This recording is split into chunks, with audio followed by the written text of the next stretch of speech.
Hello everyone, welcome to the Joking Dolphin Gaming Pod. I'm Mark and as always I'm joined by Matthew. Hello. And not Nathan. Not Nathan. Where is he? He's run off on his Ollie Bobs. He's scampered off to Turkey, last I heard. And he seems like he's done an awful lot of drinking. That seems to be the only thing he seems to have done. That's what you do when you're holiday, eh? Drink. Yeah, but all his pictures are just alcohol based from what I've seen. Come on. Like, even when he's home, it's all alcohol based. So. Well, there's a... There might be a sign there, I'm not sure. True story. All right, should we get into the news then? Yeah, let's get into the news. Right, shall we start with... Should we try and get some bad news out of the way? Because it seems like there's quite a bit this week. Yeah, this week wasn't it great? A lot of good news. Shall I kick off with Ubisoft? Ooh, Ubisoft. All right, what's happening there? Now, Ubisoft are bad news, you know. Well, not straight hand to hand. Exactly. So now they've caused more controversy. So they delisted the game The Crew at the end of December last year. Yes, I heard about this. And then subsequently the game servers were shut down at the end of March this year. But now Ubisoft has gone one step further and too far, many might say. They've actually started revoking players' licenses for the game. Ooh, so you don't actually dodgy. own the game anymore. So when players attempted to access the game, they were greeted with the message, "You no longer have access to this game. Why not check the store to pursue your adventures?" That's a strange message to pop up. Yeah. But this just furthers this this concept that with digital games we appear to not own anything, despite the amount of money we might have spent on them.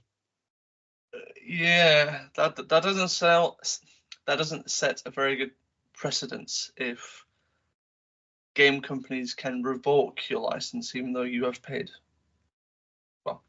full price for it. Yeah. You should own the license for it. I mean, with this being an Ubisoft game, you probably had one of those gold editions that they always come out with for every game. So you could be talking £100 you might have spent on this game at some point. Well, yeah. So it's like, nah, we're having that back. It's not yours. Well, it's a bit of a scummy practice. It is, but I wonder, like, what will this set in the future for? I suppose with The Crew, it was a online only game, pretty much. Like you couldn't play offline. The whole point was that you may have races around the states of America. Yeah. And you race them, and you won parts or credits or stuff like that. But for games of this ilk, where you have to have an online connection, I suppose what can they really do over there? I suppose putting the resources into making it an offline experience. But I suppose to them, is it worth doing that, or as they seem to have gone down the route of just revoke people's licenses now and don't have access to it? It begs the question that they just shouldn't. That shouldn't be the starting point anyway. No, I agree. I agree with that. I'm sure if someone else is here, they'd probably throw up a counterpoint. But yeah, we are looking at a dangerous moment in gaming at the moment. I think where perseverance of gaming doesn't seem to be on the thinking caps of our developers at the moment, or companies. Especially stuff like this, like, well, no one is going to be able to play The Crew now. Like, I'd be interested to sort of install my version on PlayStation 4 and see if I can get any sort of access to it, or if it's just going to tell me no. I don't like it. But it doesn't surprise me that it's Ubisoft. Yeah, you'd think someone like EA would probably do this first, but well, speaking of EA, do you have an EA Play subscription? I do, yes. Well, this might affect you then. So okay. EA have now announced that they are going to be raising the price of their EA Play subscription service. Oh, of course, yeah. Now, do you have what's tier? Do you have a standard tier or pro tier? What do you have? I couldn't say on that He one. doesn't know, I'd ladies and gentlemen. probably. I'd like to think I'd probably just got the standard edition. So, beginning from May 10th, that tier will change from. So it was originally £3.99 sterling per month. That will go up £5.99. So that's going up by £2. And then the annual fee, though, that's taking quite a jump. Oh. So that's going to be £19.99 in pounds sterling, and that's going to rise up to £35.99. That's quite a jump, isn't it? About 15 quid. Was it 16 quid? How Yeah, 16 much? quid. Just trying to think how much would it be monthly if you just taught that out. Or if you just add them together from the Yeah. then. I suppose it would be about 72, roughly about £6. I suppose annually you're still saving a good amount, but yeah. But then get to the pro tier. Oh. So that was £14.99. And that's jumping up to £16.99. And the annual fee is rising from £89.99 to £109.99. Yeesh. Yeah, that's a jump. And do you get a lot? Do you get a lot of use out of your EA Play? Is there anything specifically that you play on it? I used to. I don't think I've actually touched it for a while. Like I normally got it when it first came around. I would normally get it for like early access to FIFA and sort of discounts to FIFA points. And also like you got access to the like vault of old games and stuff. Like, so I remember because I had it on the PC as well. I got to access to some of like their old Command and Conquer games, Sims. I think Battlefront 2 as well appeared on there. Some of the Battlefield games as well. So I got usage on the PC side of stuff. But yeah, I think recently I've just not really touched it. So might be one for me to look at if I want to keep my subscription. Yeah. If it's going up like that. I'd keep an eye on that if I were you. I'll have to. Right, well, sticking with EA, got a couple of not so great news from some of their studios, unfortunately. What they done? Right, so we know from this month, one of their most recent IPs that came out, Immortals of Avium, went to PS Plus. And it didn't perform too well. I think is fair to say. Which I think is a shame, being a new IP. It is a shame, yeah. You want to see new IPs, new studios do well. I think with this one, I think it was probably just a little too ambitious for maybe a first game. I don't know.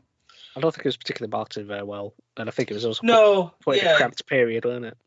True. I mean, it was kind of thrown in it was August, and I'm trying to think what came out around there. I think there was definitely a couple of games that took the shine away from it.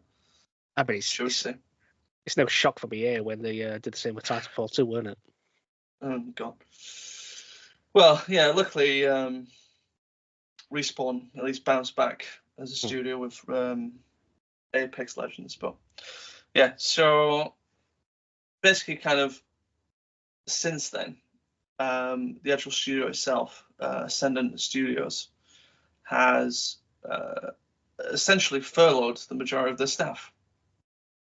Oh. So it doesn't sound good. I mean, this has been reported by Nicole Carpenter over in Polygon. She collaborated with a former employee there. Reasons why? Not too sure, other than we just seem to know that a number of their staff has been put on furlough. So, not good. I mean, apparently they'd already sort of laid off half of their staff about a month after Avium came out. So it's a furlough even more after that. Like, that doesn't sound good as a studio. It sounds like a studio is probably not going to be existing soon. So that's a very big shame. That's pretty atrocious, to be quite honest. It's shocking, isn't it? Like, it's their first game. They've worked on it for a good number of years. a lot of passion probably went into it. A lot of hard work as well. The more I think about it, it's just like, why would anybody want to get into the games industry? It just seems to be constant bad news. It really is. Imagine having all these creative chops and all that, and then you put all your passion into a project, and then suddenly it's just this business. It's just like business. You're out. It's like all these companies bang on about their creative aspirations and all that, but in the end, they don't care. They don't. It's all about the shareholders, isn't it? It's got to keep us happy. Yeah. So that's unfortunate. But they're not the only casualties when it comes to EA. There's one other studio that seems to have, well, I don't think absorbed, but they've been moved on to other projects now. Okay. So that is EA Motive. Okay. So they're the guys who made Star Wars Squadrons. And I can't remember what else was it recently. I think it was Dead Space, actually. I think it was the Dead Space remake. Yes, I think it was. Basically, a report has come out by a couple of different sources, one at Bloomberg and one at Giant Bomb. They seem to have collaborated their news together. Basically, since Dead Space came out and it didn't make the sales that EA wanted it to. Now they've essentially moved Motive over onto being like a support developer for the next Battlefield. Maybe EA needs to lower their expectations. Because that was well received, wasn't it? I think critically it was well received. I think it seemed to have been faithful to the remake, and also with the obviously quality of life adjustments made to the game. It seemed to did really well, at least critically. But commercially, apparently it didn't make what they wanted. And that also, according to the report, essentially killed off any work on a Dead Space 2 remake that Motive wanted to go on to. So, it's not looking good over at EA, unfortunately. Yes. I'm just not a fan of their practices at all. No, it's just the way the industry is going at the moment. It's scary. I don't know how to change it. I feel like we're just going to have another gaming crash at some point. Maybe. It seems like creativity is getting stifled. We're all going to get priced out of buying games at some point. The costs for producing games are becoming astronomical. Something's got to give at some point. You think so? You think surely they've got to pull back costs at some point, or we're just going to crash into a brick wall. It's not going to be great. Well, actually, speaking of costs as well, something I wanted to bring up, and this is more of maybe this might become more of a personal gripe. Okay, I like personal gripes. You like personal gripes. So, if you've been listening to this podcast, you know that I do like my my Call of Duty. You do? Do like my pew-pews. Shooty bang man. Yep. Although, I have to say, Modern Warfare 2 is a bit disappointing, and Modern Warfare 3, while the multiplayer seemed to have got back to pretty decent levels, the single player was nothing to shout about, really. Not off. Yeah. And I will admit, I've partaken in some purchasing of bundles that I like every now and then. Oh, no. What you're doing. But I will say, there has come to a time where they probably take it a little too far. Okay. I think this is probably the moment where, for me, personally, I think they've taken it a bit too far. So, over the last few weeks, they've had a collaboration with the new Godzilla x Kong film, which they did when Godzilla vs. Kong came out a few years ago. You know, they did the whole Warzone event where you had Godzilla and Kong smashing around Caldera. We joined in that, I remember. Yeah, I thought it was quite fun. I think you don't think I did too well, but I think you might have flew a plane into Kong or Godzilla, one of them. I've done it plenty of times. So I thought it was quite fun. You know, they did some bundles there as well, which I personally partated in because I thought it looked pretty cool. And I think there was three of them. But I think I don't think I bought no, I might have bought all three actually, but they weren't that pricey at that point. They might have been about 12 to £15 each. Just because I like the look of them. So they got a new one in Modern Warfare 3.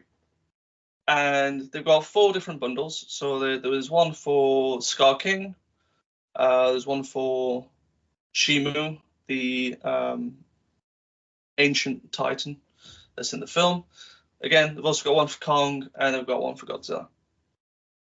Now, each one separately costs around $20. I don't know how much in pounds. Might be around 15, 18 pounds, something like that. 15, 16, I think, something like that. Yeah, like you can get a bundle of like 2,400 coins, and each one costs around 2,000, I think, something like that. But they've done a special item in the game as well, which is all based on the Beast glove that Kong wears in the film. Okay. Now, if you want to unlock this glove, you have to purchase all 4 bundles to get this one melee item. And at least in America, that would cost you $80, which is probably about as much as you would have paid for the game. My word. Just for this one item. It doesn't do anything special. It's just like any other melee weapon in the game. I think so 2 hits and you kill someone. I think it has its own special. Oh, what do they call them? They like executions, I suppose. Like, yeah, you're like you can get animations and stuff if you hold the melee button when you're behind an enemy. You do like a special kill animation. And I think it's got one of those. But it's just not worth it. It's just not worth it. I don't like. I was looking. I actually when I knew they had the whole event going on, I was like, oh, I'll update my Call of Duty and see what these bundles look like, because I was interested previously. These might be cool. But then when I saw this Kong thing, the Kong Beast glove, and it was like, oh, you need all 4 bundles for this. I'm like, no, I'm switching this off. I can't play Call of Duty when it's doing stuff like this. It's I don't understand it. To be honest, I think $20 is still too much for each individual bundle. True. I mean, but then to basically paywall some shoddy melee weapon as well. Yeah, I just as much as I love like Godzilla and stuff, this is not worth it. Did they give a reason why they've done this, or it seems a bit random? Oh, come on, you know what the reason would be. Money. Well, yeah, of course. They know there's going to be enough people, even if they got influenced buying it, which they probably have done, just to show it off. They'll have made some money there, but it's just like, yeah, it's the FOMO aspect in it. That's what they're doing. Well, I must have this glove. And it's like they do like certain events as well, where like if you play through the game, you collect X amount of XP. You unlock these like progression levels that unlock certain items as well. That's linked to Kong, Godzilla and Kong. I was like, why couldn't you just like put it behind that? Why is it got to be you got to buy these 4 bundles? Yeah, is there really in-game rewards? It seems.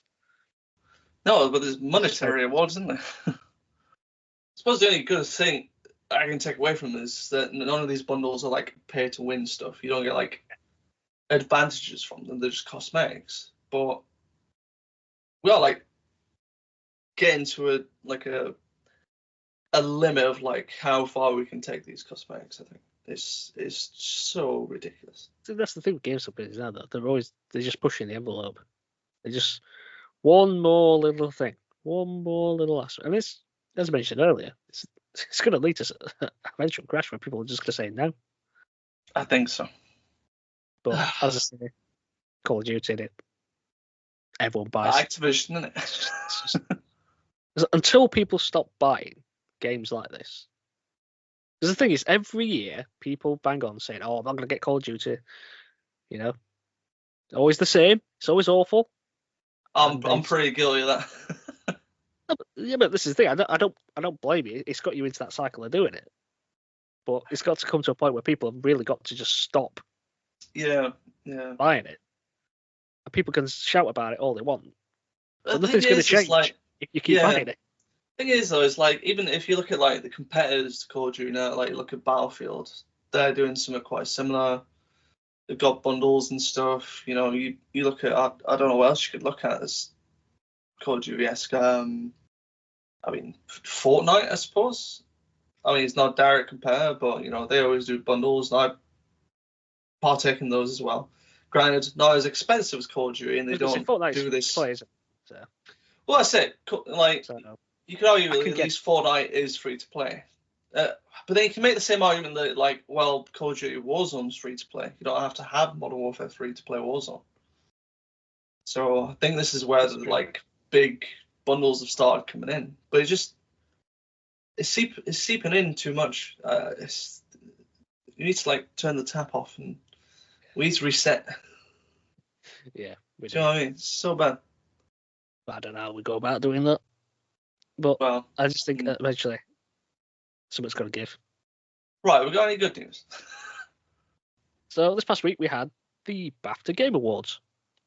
Oh, that's come round. That's quick. It has. Did you watch the ceremony? I've not. No, I didn't watch it. Was it good? It was all right. Yeah, there's some good speeches in there. Hosted by Phil Wang, comedian. Not if you know him. Kind of started off a bit shaky, but he got better. Oh, that's good. That's good. Yeah. But so there was 18 awards on offer, I believe, and a special award. Oh, there was a special award for a group called Special Effects, who make gaming peripherals for disabled people. Really good show. Wicked. Good company. Very good. Well, shall we just run through the winners then? Yeah, we can go through. Okay. So, Best Animation was won by Hi-Fi Rush. Artistic Achievement by Alan Wake 2. Audio Achievement by Alan Wake 2. British Game, Viewfinder. Debut Game, Venba. Evolving Game, Cyberpunk 2077. I know. We'll get onto this. I made this argument. The Game Awards. Family, Super Mario Bros. Wonder. Game Beyond Entertainment, Chia. Game Design, Dave the Diver. Multiplayer, Super Mario Bros. Wonder. Music, Baldur's Gate 3. Narrative, Baldur's Gate 3. New Intellectual Property, Viewfinder. Performer in a leading role, Naji Jeter as Miles Morales in Marvel Spider-Man 2. Oh, very nice. Well done. Performer in a supporting role, Andrew Wincott as Raphael in Baldur's Gate 3. Technical Achievement, The Legend of Zelda Tears of the Kingdom. EE Player's Choice, Baldur's Gate 3. And Best Game, Baldur's Gate 3. Probably unsurprisingly. Let's just run through some of them. Any surprises or any shocks? I mean, Naji Jeter, I think that game was a bit of a surprise. He performed in a leading role. Yeah, I thought Neil Newbon would have had a bang on, to be honest, because he's been picking them everywhere. Like, considering all the Baldur's Gate love that's been going on, this is interesting that I noticed that there's 6 nominations in that category, and they're only from 3 games. Yeah. So you got 3 from Baldur's Gate, 2 from Spider-Man 2, and then you've got Cameron in Jedi Survivor. I don't like that. Like, there's multiple ones. I suppose it's tricky because with Baldur's Gate 3, I think how I understand it is that you can start the game with like different characters. So I can see how like, okay, each character is technically a leading role. Spider-Man 2, okay, I can see it. There is 2 leading roles in there, so I still get that. But that makes sense. Yeah, I do think it's a little heavy on the Baldur's Gate. Like, could they have not? Could no one else have paid that up?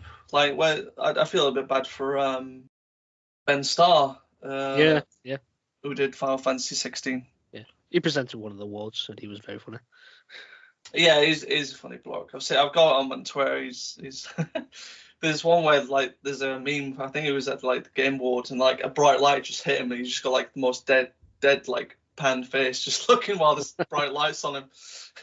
It's funny. As I say, it was a good night for Viewfinder.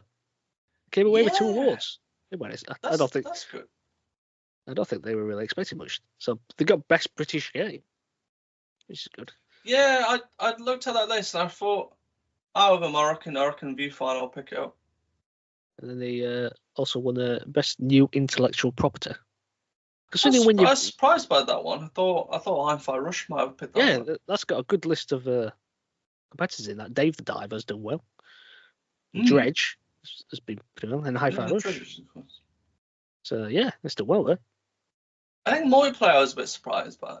I didn't think Super Mario Bros. were going to pick that one. Yeah, when you've got Baldur's Gate 3 and Diablo 4 in there. Yeah, I think even like all the other ones I would have probably picked over Super Mario Bros. So I always thought it's just well, I suppose it's not just co-op. I think there's a little bit more to it, but game design I was quite shocked actually. And Dave the Diver. Well, I've not played Dave the Diver yet, so I don't really know the mechanics of it. So maybe it's introduced something that I'm not really aware of. Yeah. But let's be honest, it's of no surprise at all that Baldur's Gate 3 has taken the title. It's just picking everything up. I mean, fair play to it. It's probably one of those like once in a lifetime games that you play. But with that win, Baldur's Gate 3 has become the first game ever to win Game of the Year at the Golden Joysticks, the Game Awards, DICE Awards, the GDC, and the BAFTAs. Wow. That's quite something, isn't it? Yeah, I always think with BAFTA, they always seem to kind of go against like the popular vote, but fair play. Yeah. I really don't want to talk about Evolving Game again. I feel like the criteria for that should. I mean, I can see why rule Cyberpunk out of it, but yeah, I can see why they put it in, but it's just I can see, but it's like it's not really evolving. They've done a major update. That's it. It's not really evolving. I'm saying that I don't like the category of evolving game to begin with, to be honest. But to be fair, the actual wording of evolving, I think okay. For once I might give Cyberpunk a pass on that one because I see at least the word evolving is like okay, it's changed mechanically. Like Cyberpunk did change a lot mechanically with its latest update, didn't it? It's like it's a completely different game now. How you level up, how things work and stuff. So to a degree, I can like okay, I'll give it its due there. I think my big gripe was when it was ongoing. Like it's not. It's stopped after that update. Like there's no. Technically they've had a couple updates, but when I hear ongoing, I'm like, okay, it's probably a live service game, or it's some sort of multiplayer game. Like I can see why No Man's Sky is always in there. I can see why Genshin Impact is in there. I can see why Fortnite's there. Final Fantasy 14 is always there every year. Forza Horizon 5 is a bit of a wild card. I just don't like the category. You just don't like the well done for adding updates. Yeah, because it's always just the same games in the list. It is, isn't it? It's like if you have an evolving game, it's always going to be on the list because it's always going to be evolving. True. It's just like a Fortnite. I'm sick of seeing Fortnite in here all the time. No Man's Sky. That's because it's always evolving. It's just like it's a nothing category. It's just we should be celebrating new games each year. We're not yet. It's the same game that just keeps going on and on and on. It's just like it's had its time. Sure, it's still popular, but we don't need to be giving them awards now. They've had their moment. It's just get rid of it. Pointless. Right, well, might be a good time now to announce that we picked our nominations for these awards, didn't we? We did very quickly. Very, very quickly, yes. Pretty much about 15 minutes before the actual ceremony started. Yes. Now, I've not counted up, but... Well, I have. I'm going to assume you probably won. Well, shall we run through it? So, in third position, I've said that very weirdly, third position, it's Nathan. Aww. He got 2. 2? To be fair, he picks with his heart, though, doesn't he?